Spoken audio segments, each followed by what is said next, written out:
गुरुवर के चरणों में श्रद्धा का सुमन अर्पित करते हुए मंच पर आसीन भिक्षु संघ को बंदामी करते हुए बहुत संक्षेप में कुछ बातें हम लोग आपस में शेयर करेंगे, क्योंकि ये बहुत ही आवश्यक है।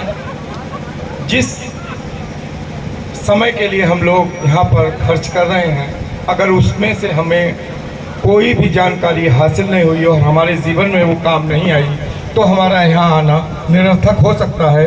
हमें उच्चावन में नहीं बैठना है, हमेशा मन को यहीं रखना है थोड़ी देर के लिए, तो मेरी बात आपको बहुत जल्दी समझ में आ जाएगी।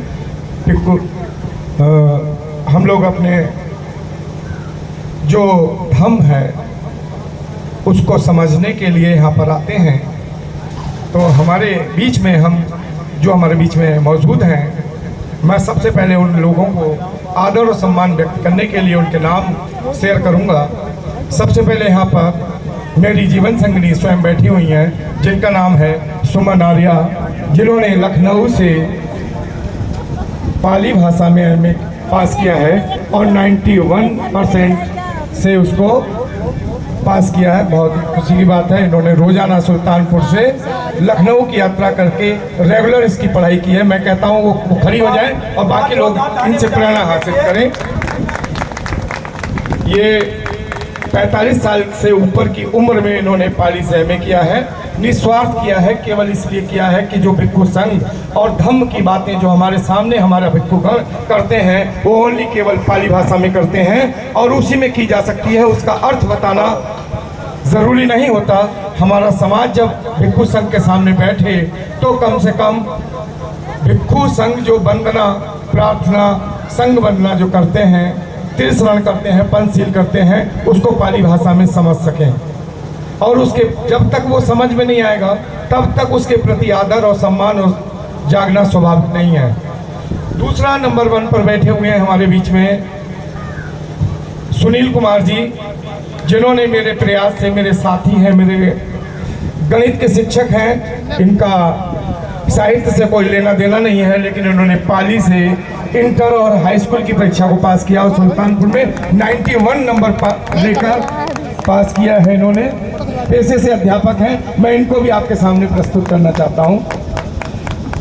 इससे प्रेरित होकर इनकी जीवन संगिनी जो सुषमा जी हैं, अयोध्या की रहने वाली हैं।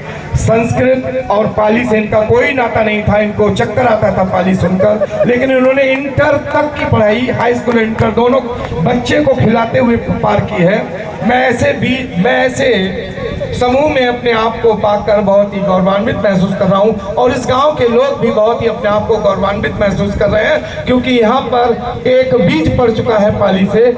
हमारे परम आदरणीय, जिनके यहाँ हम लोग काम ये सम्मान पाने के लिए आए हुए हैं, उनके पुत्र हैं, सुपुत्र हैं राम बहार बौद्ध जी, जिनके सुपुत्र और उनकी पुत्र वधू दोनों ने, एक ने इंटर किया है पाली से और दूसरे घनश्याम जी जो हैं, घनश्याम बौद्ध जी हैं, इन्होंने पाली से एमए कर रहे हैं, रेगुलर कर रहे हैं, सुल्तानपुर से रोज जाते हैं। ये बताना इसलिए ज़रूरी हो रहा है, भाषण नहीं है। हम स्वयं पाली से इस साल हाई स्कूल करेंगे और धम्म की वाणी को समझने लायक बनेंगे। और भिक्षु संघ जब हमारे सामने होगा तो हम कहेंगे केवल आप पाली में बोले सर, हम सब समझ रहे हैं। भगवान की वाणी को पढ़ने के लिए हमारे पास पाली होनी ही चाहिए। हमारे सभी संस्कार पाली में होने चाहिए और होते ही हैं, लेकिन हमको समझ में नहीं आते। इसी बीच में हमारे बीच में बैठी हुई हैं श्री संत प्रसाद लोहिया जी, जिन्होंने इस उम्र में इंटर की परीक्षा पाली से पास की है।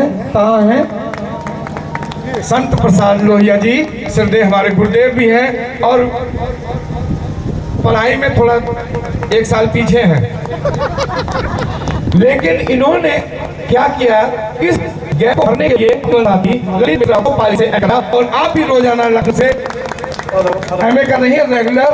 आप ही इनको पाली भाषा अति सला, पाली भाषा अति ससा, इस प्रकार से हम लोग एक गीत है ना, चलिए अभी अच्छा।